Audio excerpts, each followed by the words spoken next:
Učenje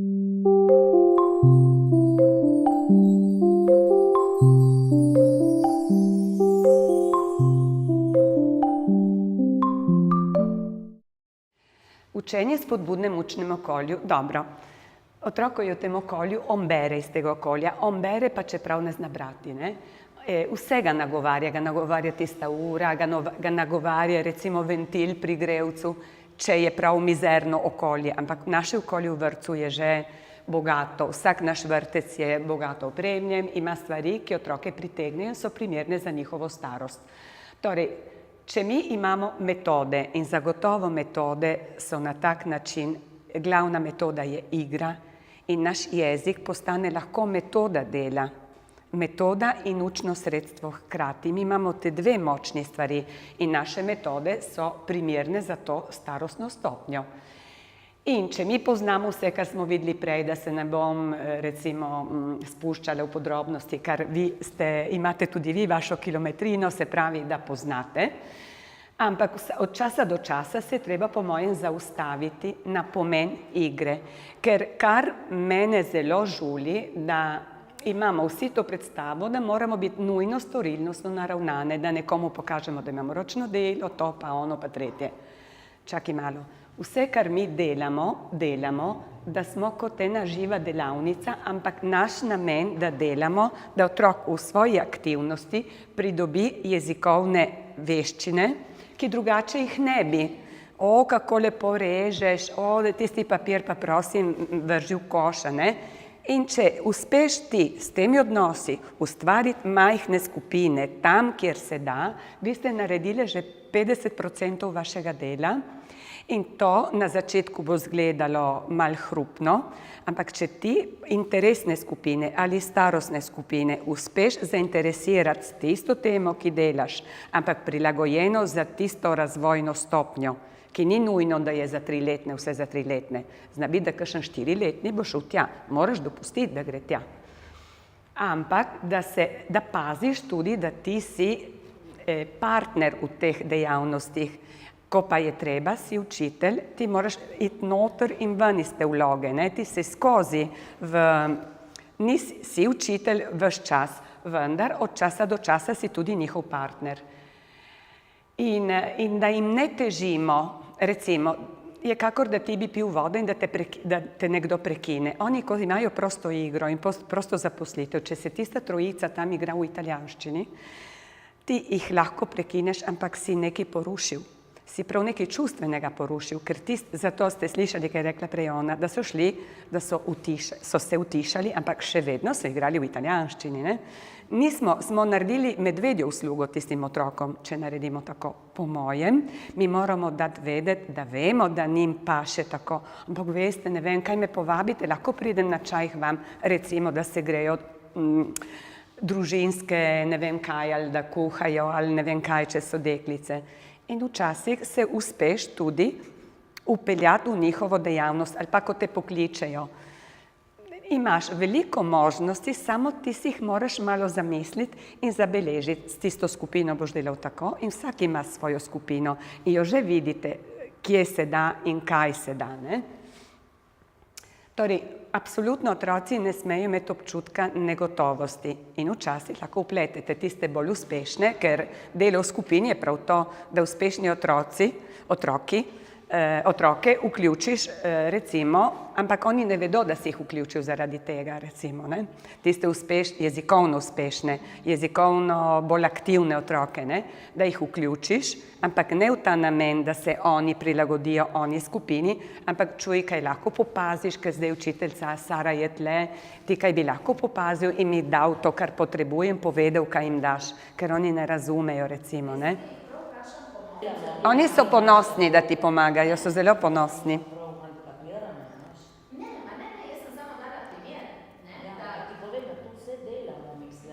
Ma zagotovo, včasih nimate časa, razglabljati o teh stvareh, ker mi gremo kot en avtobus. Se ustavimo na tej postaji, na oni, na tretji, na četrti. Kaj pa med eno postajo in drugo? Moraš fokusirati tisti, ki je problem vašega razreda. Jaz vem, da je vse splošen problem jezik.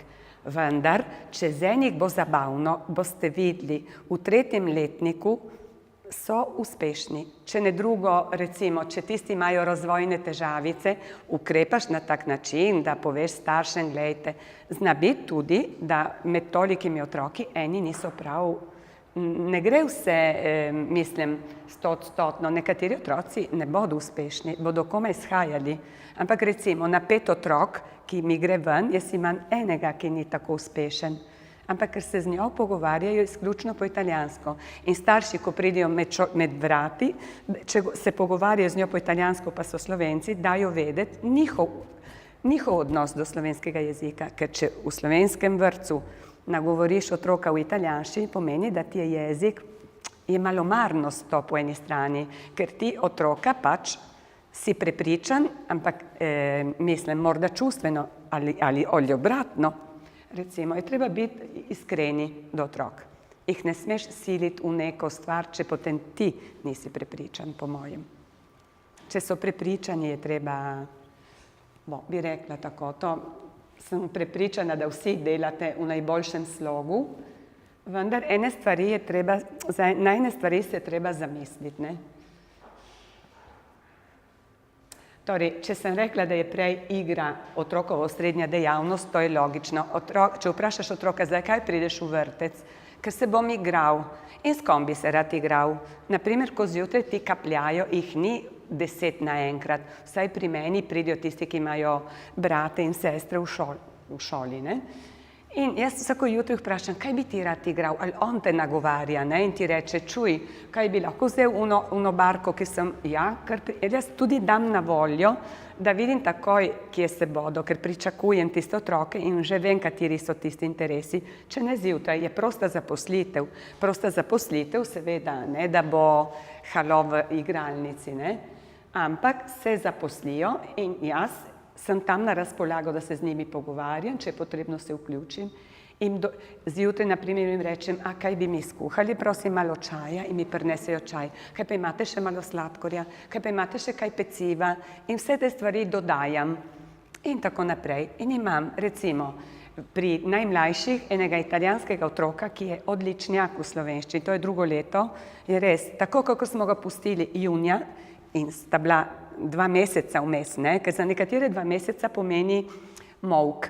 Za tega otroka je kakor, da bi ga pustili včeraj in on je nadaljeval točno od tam. In ta deklica, Američanka, ki je zadnji letnik, ona govori 3 jezike zdaj, v bistvu govori slovensko zelo dobro, zelo na nivoju. Ne vem. Torej, če mi pomislimo na otroka, pomislimo na igro, ampak kaj pomeni igra za najmlajšega? Pomeni gibanje. In ne moramo zahtevati, mi moramo omogočiti, da je naš kontekst urejen na tak način, ne da telovadijo, ampak da se premikajo iz ene interesne dejavnosti v drugo, ne da bi šli na vštric z drugimi. Moramo dobro premisliti, kako smo si uredili našo igralnico. Ni rečeno, da za tisto leto je dobro urejena, ker včasih se tudi dogaja, da otroci divjačkajo iz enega kota v drugi kot, ker nimajo miru, ne dobijo to, kar rabijo. In če vi vidite, da otroci raziskujejo z očmi, kaj bi, kaj ne bi, ne morete dati takoj nalepko, ta je hiperaktiven. Se morate malce zamisliti, ker je včasih, naprimer, o tej stvari govori zelo dosti ta profesorca na univerzi na Primorskem, potem vam bom povedala, kdo je. Ona pravi, kakšen vpliv ima kontekst, in to govori veliko ljudi po svetu, zlasti v Angliji, ne. Kontekst lahko znervira otroka ali ga stimulira, ali ga, mislim, v tem kontekstu mora biti dobro premišljen, da vsi dobijo to, kar potrebujejo, in da ga nagovarja, skozi da ga nagovarja. Tam slučajno je snežilo, tisti dan smo šli na dvorišče in so izdelali eno torto. In pač je bila ledena torta. Mislim, to je bilo med prosto igro. In so vzeli še lupo, da bojo pogledali, kakšen zgleda sneg kot blizu. Mislim, oni ti dajo veliko pobud, je dovolj, da ti jih ujameš. In če ti si ujel interes tiste skupine, recimo tiste starostne skupine, kaj je primarni interes, recimo, od tistega lahko greš naprej. Mm.